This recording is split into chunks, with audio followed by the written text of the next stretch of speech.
Assalamualaikum warahmatullahi wabarakatuh. Perkenalkan, nama saya Rahmawati Moha, kelas A, Prodi Pendidikan Geografi. Saya akan mempresentasikan materi tentang struktur bumi. Struktur bumi terbagi dalam beberapa lapisan, seperti halnya sebuah bawah bumi secara umum. Terdiri dari beberapa lapisan, yaitu bagian paling atas disebut litosfer atau crust. Lapisan di bawahnya adalah atmosfer atau mantel, dan yang paling bawah. Nah, di sini saya akan menjelaskan tentang kerak bumi. Kerak bumi adalah lapisan terluar bumi terbagi dua kategori, yaitu kerak samudra dan kerak benua. Kerak samudra mempunyai ketebalan sekitar 5-10 km, sedangkan kerak benua mempunyai ketebalan sekitar 20-70 km.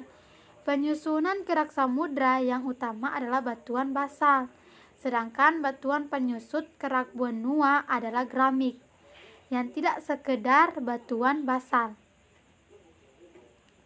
Kerak bumi dan sebagian mantel bumi membentuk lapisan litosfer dengan ketebalan total kurang lebih 80 km. Temperatur kerak meningkat seiring ke dalamnya. Nah, di sini ada mantel bumi.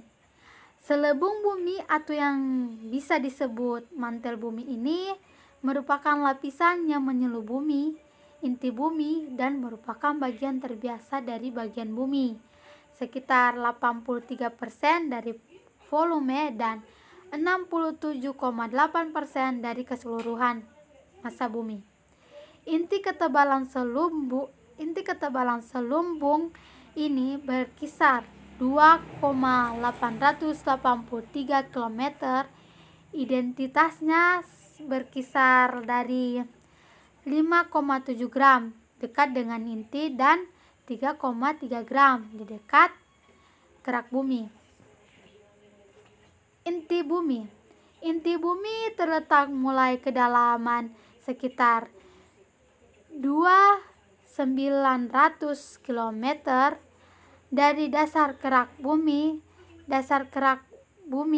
sampai ke pusat bumi.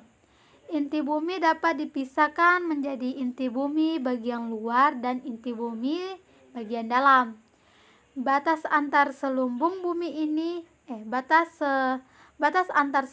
bumi dan inti bumi ditandai dengan penurunan kecepatan gelombang secara drastis dan gelombang yang tidak diteruskan. Keadaan ini disebabkan karena meningkatnya berat jenis material penyusunan inti bumi dan perubahan sifat material yang bersifat padat menjadi bersifat cair. Selain itu, komposisi penyusun inti bumi juga diketahui dengan berdasarkan pada komposisi meteorit yang dijumpai mengandung logam, besi, dan nikel sekitar 7% sampai 8%. Sehingga diperkirakan material logam penyusun inti bumi adalah unsur besi dan nikel. Sekian dari materi saya dan presentasi saya. Wassalamualaikum warahmatullahi wabarakatuh.